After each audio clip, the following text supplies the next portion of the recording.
ਜਿਹੜੀਆਂ ਕੁੜੀਆਂ ਮੇਰੀਆਂ ਭੈਣਾਂ ਘਰ ਬਹਿ ਕੇ ਆਂਦੀਆਂ ਨਾ ਮੁਝੇ ਸਾਜਨ ਕੇ ਘਰ ਜਾਣਾ ਹੈ, ਕਸਮ ਨਾਲ ਘਰ ਬੈਠੀਆਂ ਬੜੀਆਂ ਸੁਖੀ, ਵਾਈਫਾਈ ਚਲਾਉਂਦੀਆਂ ਉਹ, ਆਪਣੀ ਮੌਜ ਨਾਲ ਉੱਠਦੀਆਂ ਉਹ।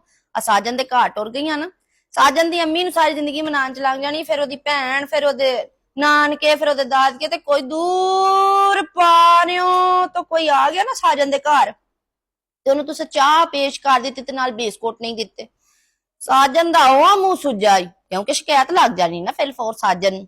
ਇਸ ਲਈ ਆਨੀ ਆ ਆਪਣੇ ਘਰ ਰਵੋ। ਤੇ ਜੇ ਤੁਸਾਂ ਕਿਤੇ ਓਲੇ ਭਲੇਖੇ ਚ ਅਕੀ ਥਕੀ ਨੇ ਆਖ ਹੀ ਦਿੱਤਾ ਸਾਜਨ ਨੂੰ ਕਿ मुझे अब अम्मी के घर जाना है, साजन आखना हूं तो इथों तेरी मंजी जाएगी साजन दे घरों। मैनू भी बड़े चाह सन मुझे भी साजन के घर जाना। खैर साजन दी केड़ी गल करा, मैनू हुण चाह ते साजन दे घर दी इंजॉय करन ही दिओ।